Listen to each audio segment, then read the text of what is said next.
Statue of Liberty started shaking her fist, and the eagle will fly, and it's gonna be here. Brought to you courtesy of the red, white, and blue. It's time for Veterans Issues, the show that brings you information about veterans, military, and their family. Now here's your host, Ken Rollins. Welcome into Veterans Issues. Ken Rollins here, and we are brought to you by the Red, White, Blue. Today's guest is returned by popular demand. She's Lori Floyd. I should have said that beforehand. That way I'd have found out what a tongue twister. Lori Floyd with the right place as opposed to the wrong place. And you're going to be interested in this, so get you a pen, stay right there, be right back. Welcome back into Veterans Issues. Today we're talking about Lori Floyd, and she's with the right place. There's an article in the paper not too long ago, and I called her and asked her to come on here and explain what's going on. She's here to do that today. Welcome back, Lori. Thank you. Thank you for having me. Good to be back. Good to have you back over here. Good for me to be back, too, because have a good 2015. Absolutely. You did? I did. You're the only person ever said on here said that. I'm excited to see what happens in 2016. Yeah. Well, a lot of people say the same thing. They say it can't be no worse than it was in 15. That's true. That's true. We are just right into the end of the new year. What I was saying at the opening was I picked up the paper the other day and I saw a groundbreaking ceremony with y'all down there somewhere, and something to do with some cottages. Last time you was on here, we talked about veterans, and we'll talk about that toward the end of the show, later on in the show. But this was something that was different, and I have not had a chance to go into you in detail about it, so I'm going to be learning as we go. But I just saw the article, and it just showed the groundbreaking there in Anniston of some cottages for is it not homeless people? It's what is it? Tell me Well, about it could be someone who's homeless. The cottages are going to be based off of income, so there's a maximum amount of money that you can't go over. A lot of times you got to make that to be living there. With this one, there's a level based on HUD standards for income, and then we calculate what your rent would be to make it an affordable place to live. So it's based on the number of people in your family. It wouldn't be like cookie cutter type thing for a man and woman. It's based upon that family's income. Is that what you're saying? Correct. But for the cottages, it's going to be based on one or two people's income, because the cottages are not going to be big enough to hold more than one or two people. Oh, okay. So these are going to be 4 units at 450 square feet. So that's not a very big space. Mm-hmm. But big enough for someone who has possibly been on the street and has nothing but the clothes that they have on their back coming in. And we're hoping to have these cottages ready for move-in ready, meaning that if you are truly coming off the street with just the clothes on your back, that when you walk through that door of the cottage, you will have a place to sleep. You'll have things that you can cook with. You'll have food. You'll have everything that you would need to be able to just walk in and actually start living a more normal life than what you've been experiencing. They're getting a home, food to eat, and a place to cook it. Mm-hmm. Bathroom. Fully functional, little 450 square foot home. So it's basically a living room and a bedroom and a bathroom, a kitchen. Yeah. Kitchenette. Yeah. We were going to make them 400 square foot, and we extended them another 50 feet to be able to put a washer and dryer in their units, so that hopefully when they come in, they'll be able to have everything that you and I probably enjoy on a regular basis by going home and having a place we can lock the door and have all the things that we would need to be able to survive. I know without even asking, I know what the answer is, but do you already have committed people in need of these homes that you're going to build?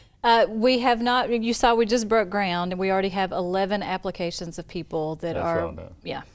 And I'm sure now that with your show and with all the stuff in the paper, that we will continue to increase that number before they're completed. And then it takes on a hard task for us to be able to find who we need to put in there. But it's going to be based on immediate need. That's how we've always done any of the stuff that we have, any of the units and stuff that we have, is that we look at who's been on the street, who is in the biggest need for that particular service that we have at the time. I 2 or 3 years ago, I made a motion at the State Board of Veterans Affairs that we do a feasibility study to find out how many homeless veterans there were in the state of Alabama. They wanted to do a program for our department to do a program, and I knew that the Salvation Army, I knew about all these other programs that there was for homeless veterans. I thought, well, there's probably not a need, but I asked for a feasibility study because I was going to have to go before the Senate and justify this. And after about a year, a little over a year, the feasibility study came back and we definitely needed another program and need it bad. But you know what got me, Lori, was the veterans. It said, where do they live now? You'd say streets, whatever, but it was wooded areas. They lived in wooded areas. Right. And I just spotted one the other day right here in this community. I'll almost pass it on my way home. And it's just through some hedge bushes, it's just an open little trail in there, but there's a little city back in there that people drive up there with cars, drop people off in there, and it's just, they live in those, now these are not just veterans, this is just people that live in there because they feel, whatever. One of the things was a lot of people are unsociable. And when we did the study, there was a lot of people, they didn't want to be in a social system. Not too long ago, not that many years ago, people will remember a fellow that used to hang out on Quintard and smoke cigars and whatever. Right. And when he passed away in Victoria, one of the most expensive places around here. Well, I didn't know that. He had a lot of money in the bank. He was homeless by choice. Right. But he wasn't homeless. He had a place. He was sleeping in the Victoria. Man, it was. He had money in his pocket. He was a retired military man, and a lot of people make these choices because they can't deal with it. And you and I were talking off camera about some of the veterans that we got coming back home have a problem adjusting to life back in the domestic type thing. But so these people that you got, you can't paint a picture of the perfect person that would be, or people that would be ideal. You said they're fresh off of the street, they've been homeless or in need of housing. Well, a lot of the population that we deal with are the working poor, so it's the ones that are, me.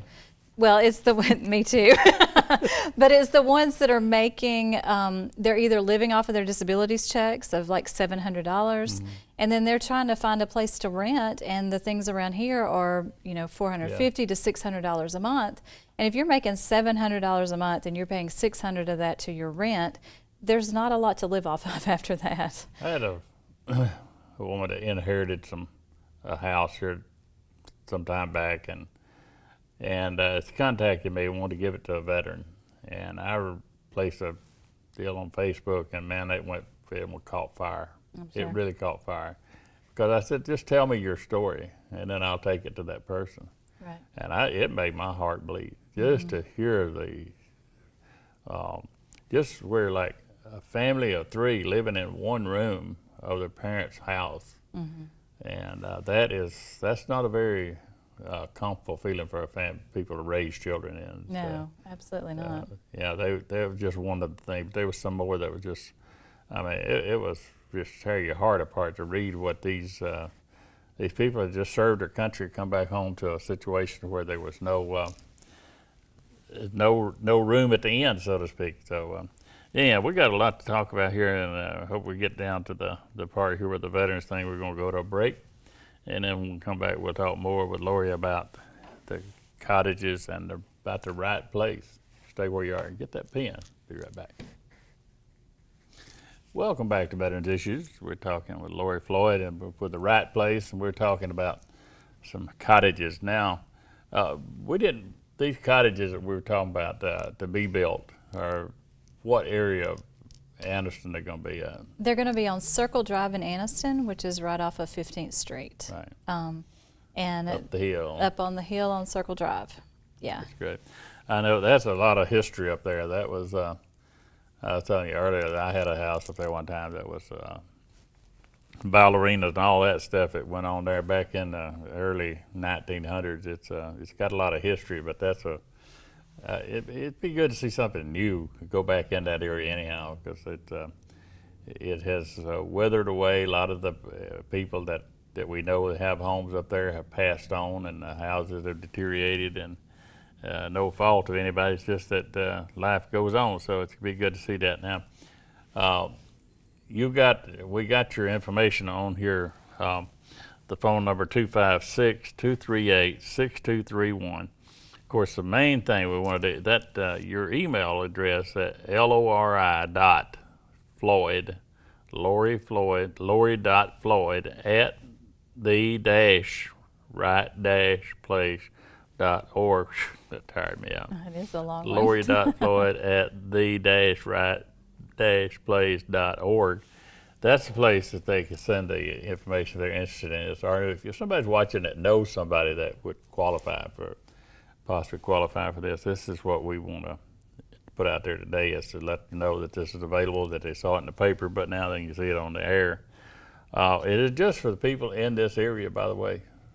So we go out in Birmingham and all over on the show does. So. Well, I mean, it's a need. If they are homeless and are thinking of relocating to this area, then it would definitely be something that we would consider. It's not just, I mean, our focus is to help anyone who's on the street. So let me tell you, that old house I had up there, and it was had a lot of history. People were in there from all over, and I asked the fellow, I said, how did you find out about this place? And he told me that he was in a Villarica truck stop, and they told him to come to Anniston, that was the place. The house is abandoned. my place was advertised out there at the truck stops. Yeah. People were looking for a place to hang over, Right. They built fires in the fireplace. They burned up my banisters for the stairwells and all that stuff. Yeah, mm-hmm. They had to have wood for the fires. So. Yeah. But anyhow, that was... where did the funds come from this? How do you get the money to do this? We actually wrote a proposal to the city of Anniston through their home program, which is federal dollars coming to a home consortia, which is made up of some of the other surrounding cities, Jacksonville, okay. Sachs, Weaver. There's a lot of federal funding that will come to big cities like Birmingham through a home program, but we had to develop a kind of consortium here to make enough of a population to be able to get some of that federal dollars. And so that was developed several years ago for this area, and then we were able to write a proposal to the city telling them what we wanted to do and how we wanted to utilize the funding for it. And but it is federal dollars that the city got. It's through HUD that goes to the city, and then the city disperses it to whoever makes proposals to it. I got you. That's great. That's still coming from the HUD folks that just got one stop before it gets to you, and they let the city determine where the need is. Exactly. That's really good. Yeah. Did the property that you're going to put these cottages on, it's owned by someone now, or some agency or somebody? Who owns the property, or how are you going to get the property? Well, we actually own the lots now, but we were able to get them from the First Methodist Church in Anniston and the First Baptist Church at Fort McClellan. The First Baptist Church used to be right there on Circle Drive before it was destroyed by fire. Yeah. And so they had some of the surrounding area lots, and we were able to get that lot and then work with the First Methodist Church to get the other lot. And we have, I think it's 3 or 4 lots combined that we're able to now put the cottages on. We secured funding for 4 cottages, so there'll be 4 of them going up, but the plan is laid out for 6, so that we're hoping in the near future we'll get that other money to build the other 2 cottages. Great. Let's see if you know your history. Who was the pastor of that First Baptist Church for so many years up there? Buddy Nelson? No, Reverend Flood. Okay, I didn't know that one. You know that name? I think everybody in Anniston would have known Reverend Flood for the First Baptist Church up there, but anyhow, that was, now, before we run out of time, I want to let's talk about the Veterans Program. You had a program here once where there's some federal dollars to help veterans repair their homes. That's like leaking roofs and heat, air conditioning, help for windows and plumbing and things like that, if I remember right. That's correct, and we still have that program. It's called the Set Aside Program. And it's funded through Federal Home Loan Bank out of Atlanta. And we partner with Noble Bank in Anniston to be able to fill out the applications and send them to Noble Bank, and then they send it on to Federal Home Loan Bank. So there's several steps to that. One of the things is you have to own your own property. Gotcha. So if you own your property and then you fit as far as based as income, number of people in the home will also calculate down to figure out what your income would be.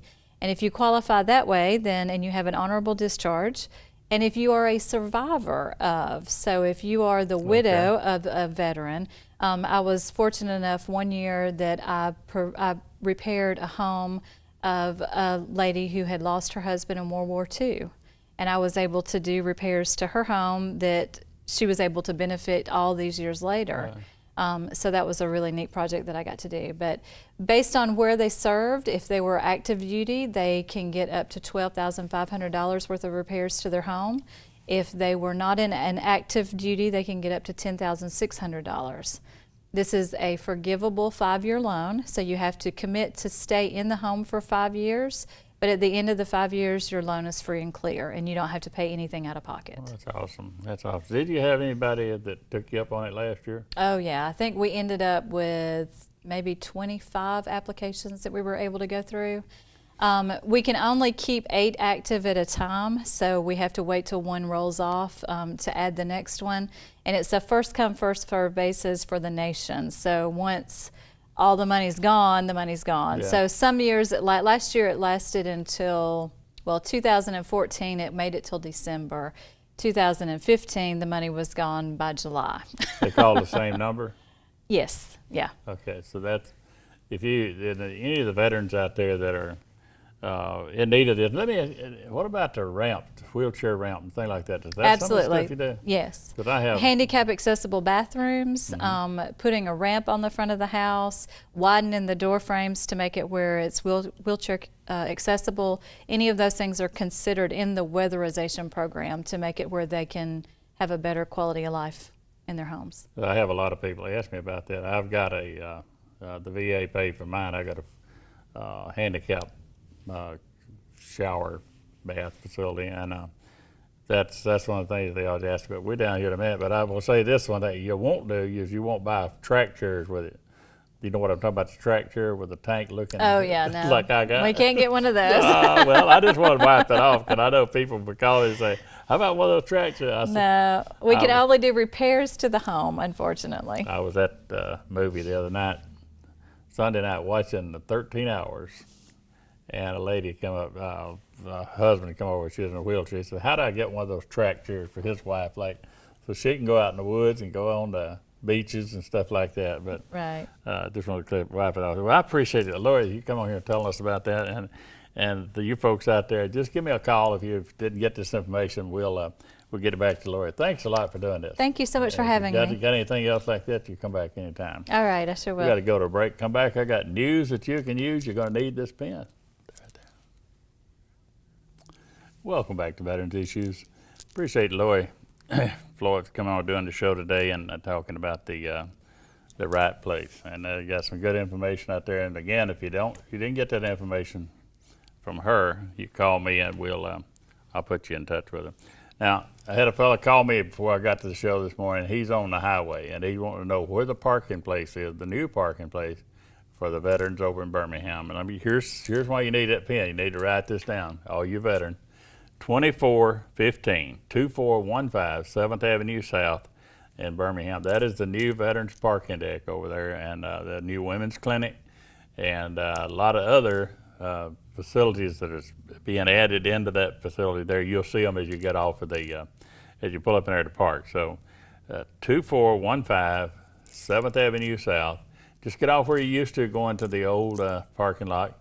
That belongs to the city of Birmingham now, and always did, and we was renting it from them. So now we got our own parking lot over there, plenty, like 2,000 parking spots in there. So help yourself and write that down so you can put your GPS for that parking deck next time you go there. And I want to send out a special thank you to a lady that spent over 30 years and retired down here at the clinic in Oxford, and Miss D. We don't need them any more other than Miss D. has finally retired, and those of you that go down there looking for Miss D, she's no longer there. She is enjoying her labors of her work, and she wanted me to let all the veterans know how thankful she is for allowing her to serve you. That was her message for me to give to you, and so I'm passing on. Miss D wants to thank all the veterans out there for letting her serve you.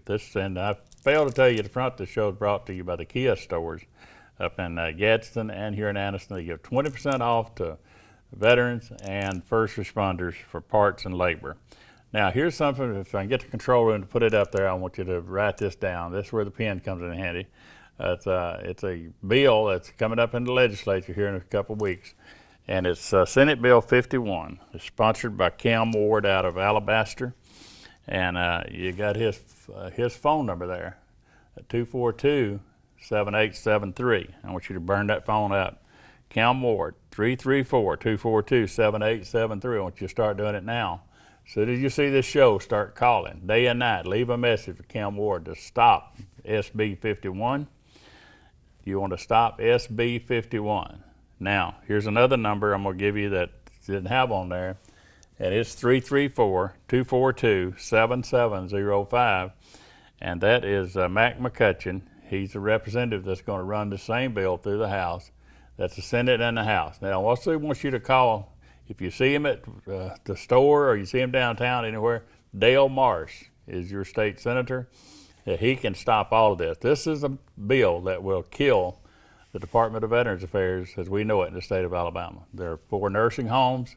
All the things that we do for veterans, this goes out the door with this bill, this legislation. This senator's played like he didn't know that was going to happen, but he refused to move off of it once he did find out it would happen. So he had they tried this with Senate Bill 502, that the one I told you about was Senator Dial and Senator Marsh before. This is the new one, SB 51. So we got to stop it, folks. And all you got to do is call and tell them to stop the unearmarking of funds, or we call them designated funds. Stop the unearmarking of funds for the veterans. Just tell them leave the veterans alone. Go ahead and take care of your prisoners and whatever, but leave the veterans alone. And that's something I need your help on, folks. Need to start making that call. And all you got to do is just leave a message on the answering machine. Tell them to stop it, that you want it to stop. All you folks over in Birmingham, that you're his constituents. So we got to go. They tell me my time run out. We'll see you here next week. This salute goes out to all of those out there that's going to fight for our fellow veterans, those people I've asked to call. This salute's for you. I know you'll make that call. See you next week.